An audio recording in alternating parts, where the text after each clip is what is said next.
I need to tell you something before this body gives out. Before the cold finally claims what little warmth remains in these bones. For 40 winters, I have kept a secret in this valley. A truth so strange that speaking it aloud felt like inviting madness into an already fragile mind. But silence has become its own kind of burden, and I find myself needing to confess not to be believed, but simply to release what I have carried alone for so long. This is not a story about survival, though survival is where it began. This is about the moment I stopped being entirely human, or perhaps the moment I remembered what being human truly meant before we forgot how to listen to the world that birthed us. Up here, where the peaks scrape the belly of heaven and the wind speaks in a language older than words, I learned that we are not alone, and that being watched is not always a threat, but sometimes a kind of grace we no longer deserve. It started the winter I should have died, when the blizzard came down like the wrath of forgotten gods, and turned the world into a howling white void that swallowed all sense of direction, all hope of warmth. I had been foolish, venturing too far from the cabin to check my traps, and the storm descended with such sudden violence that the path home vanished beneath my feet. Within minutes, I remember stumbling through drifts that rose to my chest, my lungs burning with each frozen breath, my fingers losing all feeling inside gloves that might as well have been paper. The cold became a living thing, a presence that wrapped around me with terrible intimacy, and I knew with absolute certainty that I would not see another dawn. I collapsed against what I thought was a rock face, ready to surrender to the white silence, when I felt it a shift in the air, a sense of being observed so powerful it cut through even the delirium of hypothermia. Through the whiteout, I saw a shape, massive and dark against the pale fury of the storm, standing utterly still as if the wind itself parted around it. It did not approach, did not threaten, but something in its presence broke through my resignation and filled me with a primal instinct. I cannot explain the need to move, to crawl, to find my way back to shelter as if guided by an invisible hand. I made it to the cabin more by miracle than memory, my body moving on some autopilot I did not consciously control. And when I finally fell through my door, into the dim warmth of dying embers, I lay there shaking for hours before I could even think clearly. But that night, as I fed the fire back to life and felt sensation slowly return to my extremities in waves of excruciating pins and needles, I could not shake the image of that figure standing watch in the storm. It had not been a rock formation, or a trick of the light through snow. It had been alive, aware, and impossibly still in conditions that should have scattered any living creature to shelter. Something moved in me then, some instinct I did not question because questioning it felt like breaking a spell I did not yet understand. I gathered what little food I could spare from my meager supplies, opened my door to the screaming cold, and placed an offering on the threshold: dried meat, hard bread, a bowl of water that would freeze within minutes. I did not know why I did this, could not have explained it if asked, but it felt as necessary as breathing, as if my survival and this gesture were somehow linked by threads I could not see but could feel pulling at something deep in my chest. When dawn finally broke and I opened that door, the food was gone, taken without a single footprint visible in the fresh snow that had settled overnight, and in its place lay a stone, smooth and black, arranged with 3 others in a pattern that looked almost deliberate. I stood there, in the threshold between my human world and the vast white wilderness beyond, holding that stone in my palm, feeling its weight and coldness, and I understood that my life had just changed in ways I could not yet comprehend. The watching had not ended with the storm, it had only just begun, and I had somehow agreed to something without words, entered into a compact I would spend the next 40 years trying to understand. That was how it started, with death avoided and a door opened to a mystery that would consume me, isolate me, and ultimately reshape everything I thought I knew about the boundaries between human and wild, between legend and flesh, between the world we think we inhabit, and the older, stranger world that still remembers us even after we have forgotten ourselves. The second time I saw it, the sky was clear, the stars so bright and numerous they seemed like fractures in the night through which some greater light beyond bled through in pinpricks of cold fire. I had continued the offerings, placing food outside my door each evening as the winter deepened, though I told myself it was madness, that I was feeding foxes or wild dogs, that the stones appearing in exchange were merely coincidence, or the tricks of my own isolated mind seeking patterns in chaos. But I knew better, felt the truth of it in my bones, the way you feel a storm coming hours before the first clouds appear on the horizon. I would wake in the deep hours before dawn, That time when the world holds its breath between darkness and light, and sense a presence outside so tangible it raised the hairs on my neck and arms. I never looked, not at first, afraid that direct observation would shatter whatever fragile agreement we had wordlessly established. But on this night, 3 weeks after the blizzard, I heard something different, not the soft sound of food being taken, but nothing at all. A silence so complete, it felt like pressure against my eardrums, and I knew with absolute certainty that it was waiting for me to see it, that this moment had become inevitable. The second I placed that first offering on my threshold, I rose from my bed, my heart hammering against my ribs like something trying to escape a cage, and moved to the window with steps so slow each one felt like a small act of courage or surrender. I could not tell which. The moon was nearly full, casting the snow-covered valley in shades of silver and deep blue shadow, every rock and tree rendered in sharp relief as if the world had been carved from metal and ice. And there, at the very edge of the clearing where my small circle of human habitation met the wild forest, beyond, it stood massive beyond anything I had imagined, easily 8 feet tall even with its shoulders slightly hunched, covered in thick fur that seemed to absorb the moonlight rather than reflect it,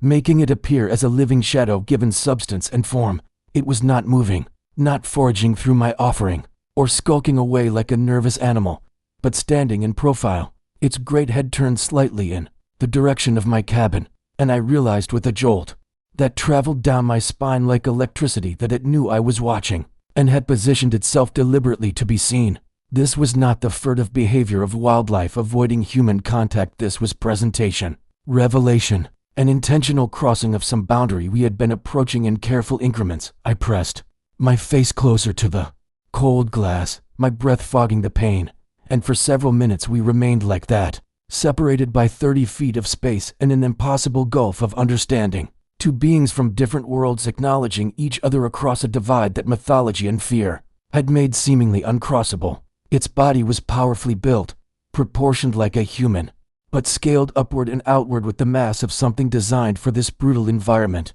Arms long and muscled, legs thick as tree trunks, the whole form radiating a sense of contained strength that made me understand immediately why this creature had become legend, why those few who claimed to have seen it spoke in whispers edged with awe and terror. But what struck me most, what stole the breath from my lungs and made my hands tremble where they gripped the window frame, was the quality of its stillness. It was not the frozen alertness of prey or the coiled tension of a predator, but something closer to meditation, to deliberate presence, as if it was not simply standing in my clearing but truly inhabiting this moment with an awareness that seemed to extend beyond mere animal consciousness. I found myself unable to look away, caught in a strange gravitational pull I could not name, and when it finally turned its head to face me directly, when I saw the shape of that face even at this distance, broad and flat, neither quite ape nor quite human, but something in between, something that suggested a different branch on the tree of knowing, I felt recognition move through me like an electric current,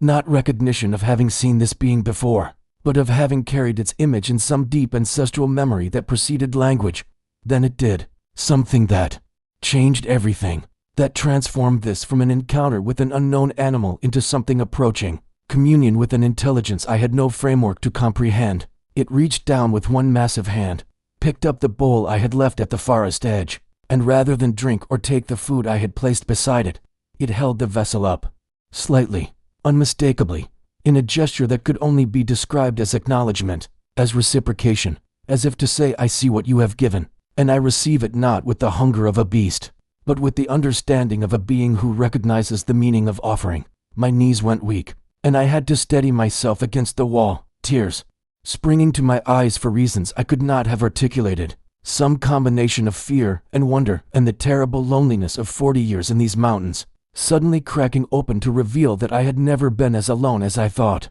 that something had been witnessing my small human life with attention that suggested I mattered in ways I could not fathom. When it finally turned and moved back into the trees, its gait smooth and purposeful, not lumbering but fluid despite its size, I remained at the window until dawn touched the peaks with rose and gold, understanding that I had just been initiated into a mystery that would define whatever years remained to me, and that the watching would no longer be one-sided but mutual, a slow conversation conducted in gestures and offerings across the beautiful, terrible space between knowing and being known. The ritual established itself without words or negotiation, following a logic that seemed to emerge from something older than conscious agreement, as if we were both following a script written into the bones of the world itself. Each evening as the light failed and the temperature dropped 2 levels, that turned breath into clouds of ice crystals, I would prepare my offering dried meat from my stores, buttered tea grown cold, sometimes just plain rice or barley flour mixed with water into a simple paste and place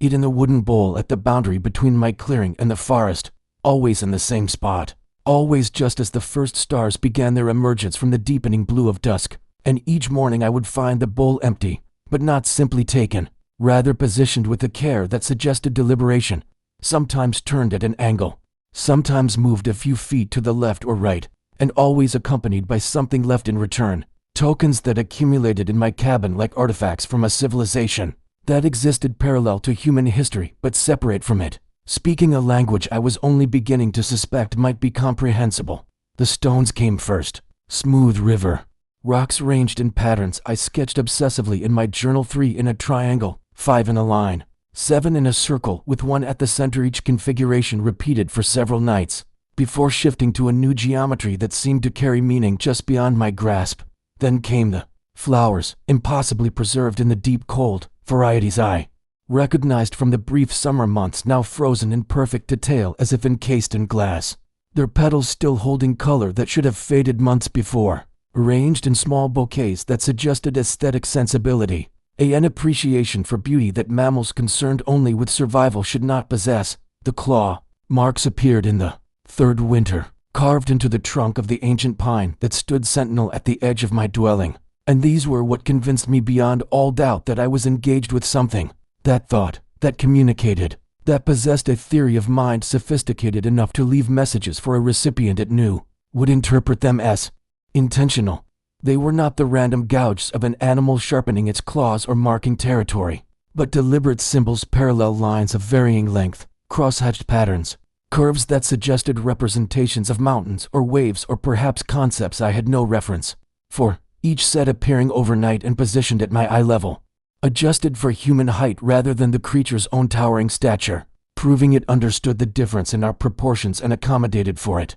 I would stand before these marks in the brittle morning cold, my fingers tracing the grooves worn into wood, some shallow and tentative, others deep enough to weep sap that froze into amber, tears, and feel the weight of communication pressing against the limits of my understanding like water against a dam, building pressure that promised either breakthrough or rupture. I began to respond in kind, using charcoal to draw on flat stones, which I left beside my offerings, crude images of my cabin, of the mountains, of a human figure and a larger figure side by side, elementary pictographs that embarrassed me with their simplicity but seemed to be acknowledged, because the patterns left in return would sometimes echo elements of my drawings, as if confirming recognition or adding commentary I lacked the grammar to fully parse. My obsession deepened as the years accumulated, each winter building on the last until the ritual had carved grooves into my life, as deep as the marks in the pine, shaping my existence around these exchanges until I could barely remember what had occupied my thoughts before this mystery had colonized them completely. I stopped making the monthly trek down to the nearest village for supplies, stretching my stores thin and supplementing with whatever the land provided, unable to bear the interruption to my vigil, terrified that if I left, the creature would cease its visits, and the fragile thread connecting us would snap irretrievably. The few villagers who had occasionally checked on the mad foreigner living in the high valley stopped coming when I grew curt and strange, my conversation circling obsessively back to questions about local legends, old stories, whether anyone remembered tales of agreements between humans and the wild things, my eyes too bright and searching, my manner carrying the intensity of someone who had glimpsed something others could not see and found ordinary reality insufficient by comparison. I knew they spoke about me in lowered voices, knew they made signs against misfortune when my name arose, knew I was becoming in their minds something barely distinguishable from the legend I was pursuing, a cautionary tale about what happens when you stare too long into the wilderness and forget to look away. But I could not look away, would not, because I had begun to sense the creature even when it was not visible, to feel its presence in the mountains like a change in atmospheric pressure, a tingling along my skin, that announced its proximity sometimes hours before I would find fresh marks or rearranged offerings. I would wake in the deepest part of night with absolute certainty that it was standing just beyond my walls, close enough that only wood and stone separated us. And instead of fear, I felt something closer to communion, to the comfort of being accompanied through existence by an awareness that knew me, that had witnessed my small daily rituals of survival and found them worthy of attention. Sometimes I would speak aloud during these moments, my voice barely above a whisper, telling stories of my life before the mountains, confessing loneliness and doubt, and the desperate hope that these exchanges meant what I needed them to mean, that I was not simply projecting significance onto random animal behavior the way humans have always done, seeing faces in clouds and intention in the movement of birds. And though there was never answer in words, I swore I could feel something shift in the quality of the presence, a deepening of attention or perhaps recognition, and I began to suspect that the boundary between observer and observed was not merely blurring, but dissolving entirely, that we were becoming entangled in each other's existence in ways that would remake us both, that the watching had become mutual, and in that mutuality, something new was being born that was neither human nor other but a third thing, a relationship that carried its own strange gravity and undeniable truth. The isolation ceased to feel like deprivation and became instead a kind of chosen monasticism, a deliberate stripping away of everything that was not essential to this singular relationship, that had become the axis around which my entire existence rotated with the inevitability of a planet bound to its star. I stopped marking time by calendar dates and measured the years instead by the accumulation of tokens, the stones now numbered in the hundreds, the frozen flowers filling a wooden chest I'd built specifically to house them, the claw marks covering not just the sentinel pine, but 3 other trees in an expanding radius around my dwelling, creating what looked increasingly like a deliberate installation, an outdoor gallery curated by something that understood spatial composition and visual narrative. I would spend hours ranging and rearranging the stones, according to the patterns in which they'd been left, trying to decode whether the configurations represented language or map or mathematical proof, my fingers moving them across the cabin floor in countless permutations while the wind screamed outside, and the temperature dropped to levels where exposed skin would freeze in minutes. But inside I was warm with purpose, consumed by a puzzle that felt simultaneously unsolvable and on the verge of revelation. The villagers' voices faded from my memory until I could barely recall the rhythms of human speech, and when I did speak aloud, always to the presence I now felt constantly, whether visible or not, my words came slowly,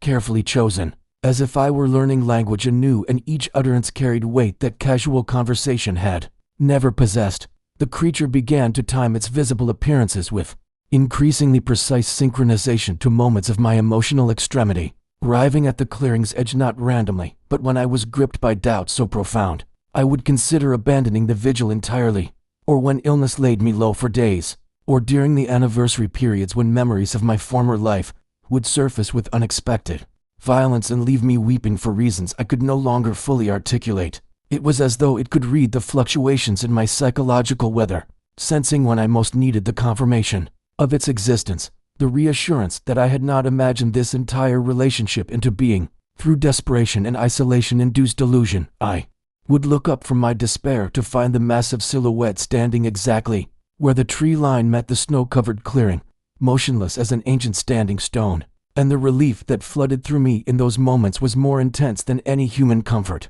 had ever provided, a validation that struck so deep it felt cellular, confirming that I was seen, that my vigil was witnessed, that this bizarre covenant between us was real and mutual, and significant beyond my ability to articulate. Sometimes I would simply sit in my doorway and we would regard each other across the distance 30 feet that felt simultaneously vast and negligible, and though its face remained largely obscured by darkness and distance, and the strange way my eyes seemed to slide away from direct observation, as though some protective mechanism prevented me from perceiving it too clearly, I began to recognize postures, subtle shifts in stance that I learned to interpret as communication, a tilt of the massive head indicating attention, a slight forward lean suggesting curiosity, a particular stillness that seemed to radiate what I could only describe as approval, or perhaps satisfaction. The dreams began in the 18th winter, vivid and recurrent, carrying a clarity that made waking life seem hazy and uncertain by comparison, and in them I walked through versions of these mountains rendered with impossible detail, noticing textures and rock faces I had never consciously observed, but which proved accurate when I checked them later, visiting caves and valleys I had never explored, but would subsequently find exactly where the dreams had placed them, always with the creature walking parallel to me, visible in peripheral vision but vanishing when I turned to look directly, maintaining a consistent distance that never closed but never widened either. These were not normal dreams but something closer to shared visions, or perhaps memories that were not my own, and I began to suspect that the boundaries of my consciousness had become permeable in some way, that the years of focused attention and intentional openness had created channels through which information could flow in directions that conventional understanding of separate minds could not accommodate. I would wake with knowledge I had not possessed when I slept, awareness of an approaching storm, hours before any meteorological signs appeared, understanding of which mountain passes would be navigable and which had become death traps of unstable snow, once even the precise location of an injured snow leopard, that I found exactly where the dream had indicated and nursed back to strength with the confidence. In animal medicine I had never been taught, and I recognized these as gifts, as evidence that the communion I had sought was being granted in ways that bypassed language entirely, and operated at levels of consciousness I had not known were accessible to human awareness. By the 22nd winter I had ceased to be entirely certain where my own thoughts ended and the creature's influence began, whether the urges I felt to walk to specific locations at specific times originated from my own will, or from some gentle suggestion transmitted through channels I could not name. And rather than frightening me, this dissolution of clear-bound Aries brought a peace I had never known in my previous life of rigid selfhood and defended psychological borders. I was becoming something other than what I had been, my identity expanding to include dimensions that human language had no adequate terms for. And when I sat in my cabin with the collected tokens arranged around me, in their mysterious patterns, and felt the familiar presence materialize in the darkness beyond my walls, I understood that I had achieved what mystics and hermits across all traditions had sought: the erasure of separation between self and other, the direct experience of consciousness as something shared, rather than imprisoned in individual skulls, the recognition that the deepest truth of existence was not isolation but profound, irreducible interconnection. The hermit I had been when I first came to this valley was gone, dissolved into something that was part human, part mountain, part ancient knowing, and part of whatever consciousness moved through the creature that had chosen me for reasons I was only beginning, after all these years, to dimly perceive. The fever came in the 23rd winter with a violence that felt almost vindictive, riving not gradually but all at once during an evening when I'd been standing at my door, watching the familiar silhouette at the clearing's edge, and between one breath and the next my legs gave way, and I collapsed into snow that felt simultaneously burning hot and impossibly cold, the world tilting into geometries that violated all natural law while my body convulsed with chills so severe I could hear my teeth cracking against each other, with a sound like breaking ice. I managed to crawl back inside before consciousness left me entirely, pulling myself across the threshold with fingernails that left grooves in the frozen wood. And the last thing I registered before the fever took me completely was the strange certainty that I would not survive this, that after 23 years of vigil I would die alone in this cabin, and my body would not be found, until spring thought turned me into something unrecognizable, and the overwhelming sorrow I felt was not for my own death but for the breaking of the covenant, the ritual left incomplete, the creature returning to an empty clearing to find its offerings unmade and its witness gone. The fever dreams that followed were not like the shared visions I had grown accustomed to, but rather a chaotic fragmentation of reality, where past and present collapsed into each other, where I was simultaneously the child I had been before the mountains and the dissolving consciousness I was becoming, where the cabin walls breathed like living membranes and time moved in directions that had no names, and through it all I burned with a heat that should have consumed me entirely, my body a furnace ying desperately to incinerate some infection that had taken root in organs I could no longer differentiate or locate. I have no idea how many days passed in that state of delirium, whether it was 3 or 10 or 30, time having lost all meaning in the fever's grip. But I retain fragmented sense memories that still seem impossible even now as I recount them. With what clarity remains available to me the sensation of massive hands lifting my head with a gentleness that contradicted their obvious power, the taste of bitter herbs dissolved in snowmelt being poured between my cracked lips, the sound of my fire being fed with wood I had not collected, the overwhelming musk of something ancient and wild, filling the cabin's interior until the smell became inseparable from the fever itself, woven into the delirium as both symptom and cure. In my more lucid fragments, I would open my eyes to see a shape too large to fit comfortably in the cabin's confined space, hunched over my sleeping platform, with an attention so focused it felt almost surgical,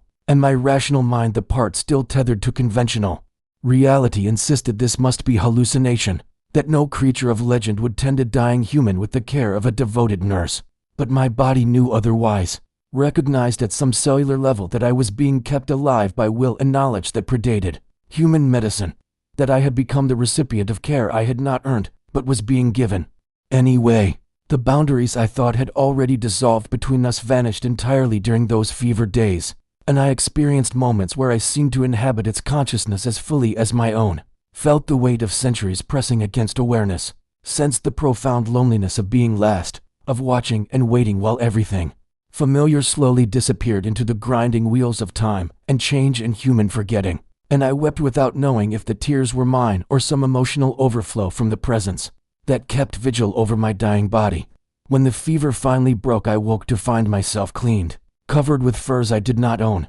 my fire burning steadily with a stack of wood beside it that would last for weeks, and arranged on the floor in a careful semicircle round my sleeping platform were herbs I recognized from mountain medicine: rhodiola for strength, sea buckthorn for healing, artemisia for fever, and others I had never seen before. Plants that perhaps grew in elevations or locations no human regularly accessed, all of them prepared with obvious expertise and left in quantities that demonstrated both knowledge of dosage and concern for my continued recovery. The cabin showed signs of occupancy that defied everything I thought I understood about the creature's nature. The floor swept clean of debris, my water containers filled, even my few possessions ranged with a tidiness that suggested someone had spent considerable time here, moving through my small domestic space with careful attention to order and care. And I sat up slowly, my body weak but no longer burning, and felt tears streaming down my face as I understood what had occurred, the unprecedented nature of what the creature had done, the boundary it had crossed by entering this human space and tending to my vulnerability. With a compassion I had not dare, I spent the first weeks of recovery, moving through my routines with a new fragility, my body remembering the proximity of death even as strength slowly returned. But my mind had become unmoored from its previous frameworks of understanding, unable to reconcile the creature's actions with any taxonomy of beast or legend, and I found myself compelled to venture beyond my familiar territory, despite my weakened state, driven by an instinct I could not name, to search the surrounding valleys and cliff faces for something I had not known to look for in all my years of isolation. The creature had not appeared since the fever broke, and I felt its absence like a physical weight, a presence defined by its lack, and I wondered if perhaps the act of entering my cabin and revealing the depth of its capacity for care had exhausted some quota of interaction, had violated parameters of the covenant I did not understand, or if it was simply waiting to see what I would do with this knowledge, how I would respond to having been seen in my most abject vulnerability, and chosen for preservation anyway. I climbed higher than I had gone in years, following game trails that petered out into nothing, scaling rock faces with hands still trembling from illness, and on the 7th day of this compulsive searching I found the cave mouth behind a frozen waterfall, hidden so perfectly that I understood I was meant to find it only now, only after the fever, only after I had been deemed ready for whatever revelation waited in that darkness carved into the mountain's heart. The paintings covered every surface of the cave's interior chamber, extending back into shadows my small fire could not fully penetrate, and they were ancient beyond my capacity to estimate, rendered in pigments made from minerals and blood and substances I could not identify, depicting scenes that rewrote everything I thought I understood about human history in these mountains and the relationship between my species and the creatures we had relegated to myth and folklore. There were humans and Yeti-like figures standing together in postures that suggested collaboration, rather than conflict, engaged in rituals round fires and stone altars, exchanging offerings that looked exactly like the arrangements I had been making for 23 years, the tokens I had received depicted with careful detail on the cave walls, as though the artists wanted to preserve not just the actions, but the specific grammar of exchange, the language of reciprocity between species who understood themselves as bound by obligation older than memory. I saw hunting scenes where both species worked in concert to bring down massive prey that no longer walked these mountains. Saw what appeared to be teaching moments with young of both kinds learning together. Saw images of sickness being tended and births being assisted and deaths being mourned and mixed. Groups that made no distinction between human and other. And I understood with a vertigo that made me sit down hard on the cold stone floor that my relationship with the creature was not an anomaly but an echo, the last fading repetition of a pattern that had once been central to human existence in these altitudes. The most striking panel showed a line of the creature standing on a ridge above a valley, filled with human settlements, painted in postures that conveyed watchfulness rather than threat, guardianship rather than predation, and beneath this image were handprints in ochre red, dozens of them, both human and something decidedly not human, overlapping and intermingled as though pressed to the stone in some ceremony of mutual recognition and pledge. I spent hours in that cave, perhaps days, time dissolving again, but this time through revelation rather than fever, and I traced the paintings with fingers that shook not from illness, but from the weight of understanding that I was the inheritor of something vast and mostly forgotten, that the isolation I had thought was exile was actually a return to an older way of being human, one that understood itself as embedded in reciprocal relationships with intelligence that wore forms other than our own. The paintings showed seasonal gatherings at specific sites, rituals of offering performed at times that corresponded to solstice and equinox, covenants renewed through gift-giving and shared witness, and I recognized in these ancient depictions the exact patterns I had stumbled into through intuition and necessity. The grammar of exchange I had been learning without knowing it was a language that humans had once spoken fluently before we convinced ourselves we were the only speakers worth listening to. There were darker images too, panels that showed humans turning away from the covenant, settlements growing into cities, the Yeti figures retreating higher and higher into increasingly remote peaks, the line of watchers on the ridge growing thinner with each successive panel until only a few remained, standing their vigil over a human world that had forgotten they existed or why they had once mattered. And I saw in these painted figures the same quality I had recognized in the eyes of my visitor, the profound sorrow of duty, maintained long after the other party had abandoned the contract, the patience of guardians who remained at their post even as those they guarded declared them imaginary, irrelevant, or extinct. I understood then why the creature had saved me, why it crossed the boundary of my threshold and tended me through fever that should have ended my life, because I represented something it had been seeking perhaps for generations, a human who still carried some capacity for the old relationship, who could still feel the pull of reciprocity, who had not entirely forgotten the grammar of exchange even if I could not have articulated its history or significance. The cave paintings were not just historical record, but instruction manual, map, and covenant document all at once, proof that what I was experiencing was not madness or supernatural exception, but the reactivation of a protocol so ancient it had passed from cultural memory into the realm of myth. And I sat in that painted chamber understanding that I had been chosen not randomly, but because something in me still resonated with frequencies most humans could no longer detect, still responded to obligations that modern consciousness had declared obsolete or superstitious. I thought of all the years of offerings, the tokens received, the slow deepening of understanding between us, and recognized it now as a language lesson, a careful teaching of vocabulary and syntax I would need to comprehend what was being asked of me, what role I was meant to fulfill in a covenant that had been barely maintained. Across centuries of human forgetting and the patient, sorrowful watching of creatures who refused to abandon their sacred duty, even as everything they guarded transformed into something unrecognizable. When I finally emerged from the cave, the sun was setting and the creature was waiting at the clearing's edge, its posture different now, expectant, and I understood that I had passed some threshold of knowledge that changed the nature of everything between us, that we were no longer stranger and stranger, but inheritors together of something we had both been tasked with preserving. The creature did not move as I approached, and I felt the mountain silence pressing in around us with an intensity that made each footfall seem loud as thunder, my breath visible in the cold air creating small clouds between us that dissipated like ghosts of all the words we could not speak, and I knew with absolute certainty that something fundamental was about to shift in our relationship, that the knowledge I carried from the cave had changed me in ways that made me finally capable of receiving whatever truth It had been waiting all these years to transmit. I stopped 3 body lengths away, closer than I had ever voluntarily come, and felt my heart hammering against my ribs with a fear that was not of violence, but of revelation. The terror of understanding something so large it would require the complete reorganization of everything I thought I knew about consciousness, an obligation and the architecture of meaning in a world I had believed was becoming progressively more mapped and explained and domesticated. The creature's eyes met mine then with a directness it had never before permitted, and I felt the impact of that gaze, like a physical force, not hostile but immense, carrying within it weights I could barely begin to comprehend. And I understood that I was not looking into the eyes of an animal, or even a being of mere intelligence, but into something that held memory and purpose on a scale that made my own life seem like a single breath in a conversation that had been continuing for millennia. What I saw in those eyes destroyed the comfortable categories I had used to make sense of our encounters, because there was nothing primitive or simple in that gaze,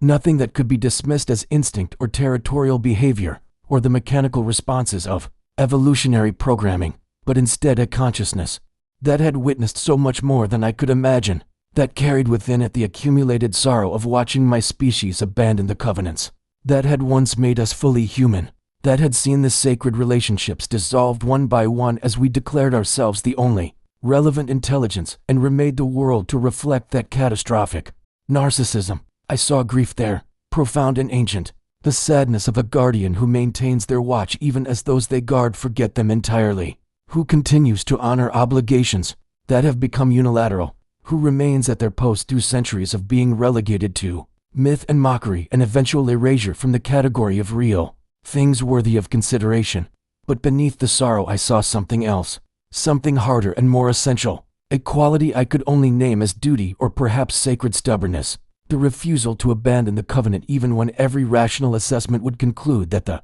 other party had voided the contract, and I understood that this was not mere animal loyalty, but a form of moral commitment so alien to modern consciousness that we had lost even the vocabulary to describe it, the capacity to hold faith with obligations that transcend individual survival or tribal advantage. The moment stretched between us until I felt I might shatter under the pressure of that gaze, and then the creature did something that stopped my breath entirely. It placed one massive hand flat against its own chest, directly over where its heart would be, and then extended that same hand toward me, in a gesture so deliberately communicative that it could not be mistaken for anything but language, a statement being made across the barrier of species and form that said, "I see you, I know you, I recognize what you carry even if you do not fully understand it yourself, and what I feel is not curiosity or hunger, but something you would call kinship. If you could accept that such bonds are possible between beings as different as we are." I felt tears on my face though I had not known I was weeping, felt something breaking open in my chest that had been sealed since I first retreated to these mountains, seeking escape from human complexity. And I understood that the isolation I had chosen was not rejection, but preparation, that every human connection I had severed was making space for this connection, this recognition of obligation and reciprocity, with intelligence that asked nothing of me except that I remember what my species had forgotten, that I maintain my half of a covenant that predated nations and religions, and every other framework humans had invented to organize meaning and belonging. The creature's hand remained extended and I understood it was waiting, that this moment required response, that I had arrived at the crisis point where knowledge demanded action and understanding obligated transformation, where I would have to choose whether to accept the role the cave paintings had revealed or retreat back into the smaller story I had been telling myself about hermits and survival and the peaceful simplicity of withdrawal. I raised my own hand, trembling, and placed it against my chest in mirror of its gesture, feeling the hammering of my heart beneath my palm, feeling the fragility of this human body that had been preserved through the creature's intervention when every natural law said I should have died alone in fever. And then I extended my hand toward it in acceptance and acknowledgement and pledge, understanding that I was not simply returning a greeting, but entering into covenant, binding myself to obligations I only partially comprehended, agreeing to become what the cave paintings had shown humans could be when they remembered they were not the only intelligence that mattered, not the only consciousness tasked with maintaining the sacred order of reciprocity between species and landscape, and the deeper patterns that held everything in relationship. The creature's posture shifted, something releasing in its massive frame that I recognized as relief so profound it bordered on anguish, and I understood that it had been carrying terrible uncertainty, that even beings of such power and longevity could doubt and hope and fear the failure of the mission they had maintained across centuries of human forgetting. We stood that way as the last light left the sky, two figures in the snow holding a silence that was not empty, but full of transmission, of meaning passing between us, in frequencies that bypassed language entirely, and I felt the weight of what I had accepted settling into my bones like ballast, anchoring me to purpose I had not known I needed, transforming my isolation from exile into sacred duty, my withdrawal from abandonment into the assumption of an ancient role that humans had once understood was essential to the proper functioning of the world. The following morning I woke to find the creature waiting at the threshold of my cabin, not in its usual position at the tree line, but directly before my door, and its posture carried an urgency I had never witnessed, a tension in its massive frame that communicated distress so clearly I rose, without hesitation, dressing in layers against the cold that burned in my lungs with each breath. It began moving the moment I emerged, not checking to see if I followed because it knew I would, and I understood that the covenant I had accepted the previous night was not symbolic, but immediate, that I was being called to witness something that required my presence, my acknowledgement, my complicity in whatever revelation awaited. We moved through snow that had fallen during the night, through terrain I thought I knew, but which seemed transformed by purpose. No longer landscape but text, each formation and shadow taking on significance I was only beginning to learn to read. The creature led me higher than I had traveled in years, past the comfortable boundaries of my familiar roots, into regions where the air thinned and each step became a negotiation with my body's limitations. Yet I followed without question because I understood this was the first task of the covenant, the first test of whether my acceptance had been genuine, or merely the emotional response of a moment. We arrived at a lake I had seen only from great distance, a basin of ice that should have been pristine and eternal, and the creature stopped at its edge with a stillness that made me approach with dread,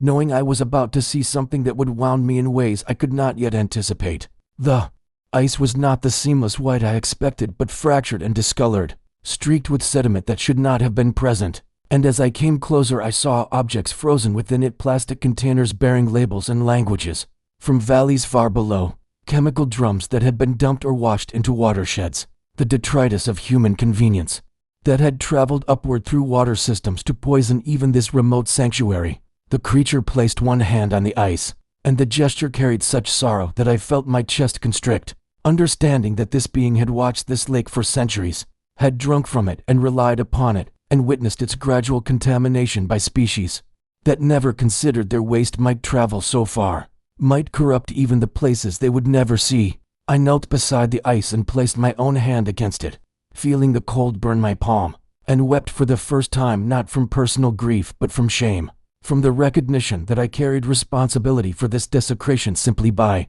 virtue of being human, by participating in systems of convenience and consumption whose consequences I had never traced to their terminal points in the bodies of water and beings who had no defense against our thoughtless poisoning of their world, who could only watch and suffer and maintain their vigils over covenant partners who had become indistinguishable from invaders. The creature rose and moved on without waiting for my recovery, leading me next to what had once been a shrine. Stone markers ranged in patterns I recognized from the cave paintings, places where humans had once come to acknowledge the intelligence of the mountain and make offerings of respect rather than extraction. The shrine was collapsed now, not from age but from recent destruction, the marks of machinery visible in the torn earth, and I saw survey stakes driven into the ground nearby, the precursor to some development project that would blast through this site without ever knowing what it was destroying, without any framework for understanding that these arrangements of stone represented consciousness and relationship, and the patient architecture of reciprocity between species. The creature stood among the ruins, and I watched its shoulders rise and fall with something that looked like breathing but felt like grief, the exhalation of hope maintained across centuries now, confronting evidence that the forgetting was not temporary but accelerating, that humans were not simply failing to remember the covenants, but actively destroying even the physical reminders that such agreements had ever existed. I moved through the scattered stones, trying uselessly to imagine their original configuration, and felt the weight of what was being asked of me, understanding that bearing witness was not passive observation, but the assumption of responsibility. That by seeing this destruction through the creature's eyes I was being charged with carrying no edge that would make ignorance impossible. That would require me to live the rest of my life as evidence against the comfortable lie that our species' relationship with the wild was one of inevitable progress, rather than systematic betrayal of bonds that had once made us worthy of the intelligence and beauty that surrounded us. The third sight nearly broke me entirely. A grove of trees that should have been thriving but stood skeletal and dead, victims of temperature changes that had shifted the climate patterns faster than ancient root systems could adapt, and the creature moved among them, touching each trunk with a gentleness that destroyed any lingering illusion I might have harbored about the emotional capacity of beings we dismissed as primitive or animal. I watched it mourn each tree individually, this being that had perhaps known these particular giants for centuries, that had sheltered beneath them and watched them seed, and witnessed their impossible endurance through seasons beyond my comprehension, now standing vigil as they died from changes my species had set in motion, through our inability to imagine that our actions in distant cities and factories might unmake the world at its furthest margins. The creature turned to me then with eyes that held not accusation but question, asking whether I understood the scope of what was unraveling, whether I grasped that these three sights were not isolated tragedies, but symptoms of a comprehensive breaking, the severing of relationships that had held the world in balance. And I nodded because I did understand, because the covenant I had accepted was not about feeding one creature in one valley, but about choosing to align myself with the maintenance of reciprocity against a tide of human forgetting so vast it threatened to unmake the sacred order entirely. And I was being asked if I had the courage to stand with the Watchers, to hold faith with obligations my species had abandoned, to live as evidence that humans could still choose remembrance over the seductive comfort of pretending we owed nothing to the intelligences we shared this world with, that our consciousness was the only one that mattered, that we could poison and destroy and forget without consequence to our own souls or the fabric of meaning that made existence something more than mere survival. We returned to the cabin in silence that felt like prayer, the creature's purpose now revealed not as individual relationship, but as last remnant of a system that once bound our species to accountability. And I understood with crushing clarity that the offerings I had made for 40 years were never about feeding this particular being, but about demonstrating that some thread of reciprocity still lived in human consciousness, that we had not completely severed ourselves from the understanding that the world's gifts required acknowledgement, gratitude, response. The Yeti were not animals we had failed to classify, but witnesses appointed by time itself, or perhaps by the Earth's own intelligence, to watch whether humanity would remember that consciousness obligates care, that awareness demands responsibility, that to know the world intimately is to become accountable for its continuance. I saw then that every ritual feeding, every token left in response, every silent exchange across the threshold of my cabin had been participation in an ancient test, a question asked across centuries to determine whether humans retained even the smallest capacity for the reciprocity that had once made us partners in the maintenance of balance rather than agents of its destruction. The creature had been measuring not my kindness, but my species' remaining potential, using our 40-year exchange as evidence in some vast deliberation about whether humanity still carried enough memory of covenant to be worth the vigil, worth the patient watching, worth the hope that we might yet turn back from the edge of complete forgetting. Inside the cabin, I built the fire with hands that shook from exhaustion and revelation, understanding that I had been chosen, not for my virtue but for my isolation, because distance from human society had left me still capable of recognizing intelligence in forms my kind had learned to dismiss, still able to feel obligation to presences that demanded nothing but offered everything through their simple existence. The creature stood at the threshold as it had that first night decades ago, but now I recognized the posture not as observation but as invitation, a question about whether I would choose to remain conscious of the covenant even as my body weakened, even as death approached, even when there would be no witness to my faithfulness except the mountains themselves and the beings who moved through them, carrying responsibilities humans had abandoned. I nodded to the silent question, accepting that the remainder of my life would be spent in service to remembering, that every breath would be acknowledgement of debt to the intelligences who had sustained their end of ancient bargains even as humans forgot the agreements existed, who had maintained their vigils over us not from obligation to contracts we no longer honored, but from commitment to relationship. itself, to the principle that consciousness once given in covenant cannot be withdrawn simply because the other party has become faithless. The creature's eyes held mine, and I saw in them not the sorrow of betrayal, but the exhaustion of hope, maintained too long, of watching and waiting across centuries for signs that never came. And I understood that my 40 years of offerings had been precious to it, not as sustenance but as evidence against despair, proof that somewhere in the vast forgetting a human still practiced reciprocity, still acknowledged that the wild was not resource but relation. The words came without intention, rising from some place deeper than conscious decision, and I heard myself say, I will tell them, though I had not seen another human in years and had no expectation that anyone would come to hear testimony from a dying hermit about covenants with creatures science refused to acknowledge. But the promise was not about likelihood of success, but about commitment to bearing witness, about refusing to let the knowledge die with me even if transmission proved impossible, about choosing to live my final days as evidence that humans could still receive revelation from the wild and allow it to transform everything we believed about our place in the order of consciousness. The creature responded with the slightest inclination of its massive head, acceptance of my vow, or perhaps gratitude that it would not have to carry its vigil entirely alone, that one human had proven capable of seeing through the comfortable lies of dominion to the terrible beauty of mutual obligation, of recognizing that we had never been masters of the earth,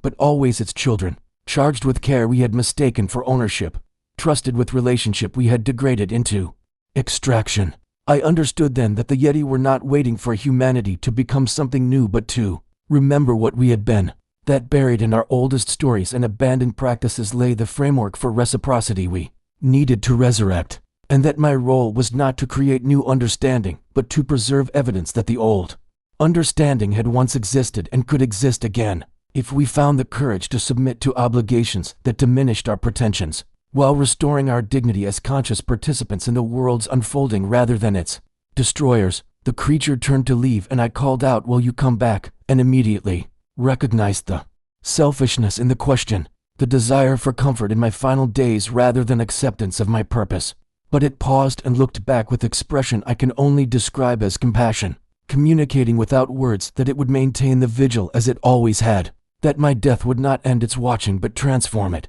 that I would become part of what it guarded, my bones eventually feeding the soil that fed the forest that fed the covenant, my consciousness returning to the pattern of reciprocity I had finally learned to recognize. I nodded acceptance and watched it disappear into the white, understanding that I had been granted not answers but task, that the rest of my life would be spent in service to memory and testimony, keeping faith with obligations most humans could no longer perceive, while the sentinels continued their lonely vigils, waiting not for our salvation but for the smallest sign that we remembered we had promised to be worthy of the intelligence and beauty surrounding us, that some agreement deeper than law had once bound us to care for what we could so easily destroy, and that breaking covenant with the wild meant breaking something essential in ourselves, severing the connections that made us human in any sense that transcended mere biology and touched the sacred architecture of consciousness, recognizing itself across the magnificent diversity of its expressions in fur and scale and root and stone, all of us watching each other, all of us waiting, all of us hoping the others might still remember how to love what we have been trusted to tend. The illness came 3 winters after my vow, arriving with the same silent certainty as the creature itself, a heaviness in my chest that spread through my limbs until even maintaining the fire became an act of will measured in hours, rather than minutes. I knew without physician's diagnosis that this was the conclusion, that my body had finally exhausted its capacity to endure altitude and isolation and the accumulated weight of knowledge too vast for one human consciousness to carry. Without cost, I prepared as best I could, stacking wood within reach of my bed, arranging my testimony in journals I had no reason to believe anyone would find, and setting out one final offering. At my threshold, a gesture not of hope for reciprocity, but of gratitude for 40 years of exchange that had transformed my understanding of what it meant to be human in a world I had been taught to see as lesser than myself. The fever came at nightfall, and with it the certainty that I would not see another dawn, that my vigil was ending, while the Yetis continued, and I found strange comfort in the asymmetry, in understanding that my death diminished nothing of what we had built together, that the covenant would outlast me as it had outlasted countless humans who had participated in it, before their names were forgotten and their bones became mountains, I woke in darkness to find I was not alone. Consciousness returning in fragments that assembled slowly into the impossible recognition that the creature sat beside my bed, its massive form somehow contained within walls never meant to hold such presence. And I understood without words that it had come not to witness my death, but to ensure I did not die alone, that some principle of reciprocity deeper than species required it to tend my ending as I had tended its needs across for decades of winter. Its hand, if such a word could describe that careful arrangement of strength and gentleness, rested on my chest, and through the fever I felt something passing between us, not healing but acknowledgement, a transmission of recognition that what we had built together mattered in the vast accounting of consciousness meeting consciousness across the supposed divide of human and other. The fire burned with wood I had not placed and could not reach, kept alive by hands that should have been capable only of violence according to every story my species told itself, and I understood that I was receiving in my final hours what I had offered without expectation of return, that the covenant worked both ways, that the Yeti had been caring for humans all along even as we forgot to care for them, maintaining the vigil not from hope of reciprocation, but from commitment to relationship itself, to the principle that consciousness once recognized cannot be abandoned even when the recognition becomes one-sided. To the fever I whispered my gratitude and felt the creature's response, a low sound that resonated in my chest like the mountain's own voice. And I knew I was being forgiven for my species forgetting, welcomed back into belonging we had exiled ourselves from, acknowledged as kin despite centuries of human betrayal of every principle the covenant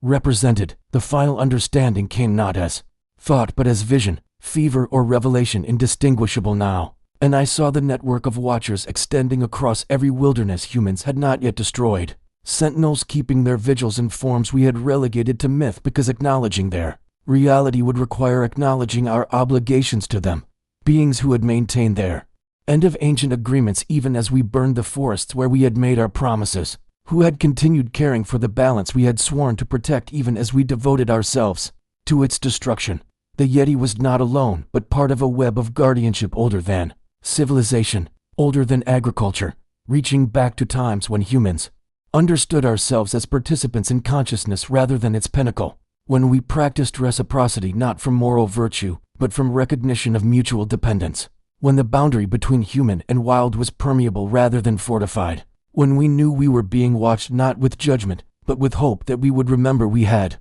never been separate from what we called nature, but always and forever woven into its fabric, our fate inseparable from its flourishing. I saw that every myth of wild beings was not fantasy, but memory, distorted testimony of relationships we had abandoned, and that they had never left us but only withdrawn to the margins, waiting with patience that shamed every human conception of faithfulness, maintaining vigils over a species that had declared them extinct, keeping covenant with partners who had forgotten the agreements existed, watching and waiting and hoping across centuries that somewhere, someone might still prove capable of reciprocity, might demonstrate that the human capacity for relationship with the more than human world had not been completely extinguished, but only buried beneath layers of forgetting that could yet be excavated by those willing to submit to obligations that demanded everything while promising nothing but the restoration of dignity that comes from knowing your place in the order of mutual care. When I opened my eyes, the creature was gone and morning light filled the cabin,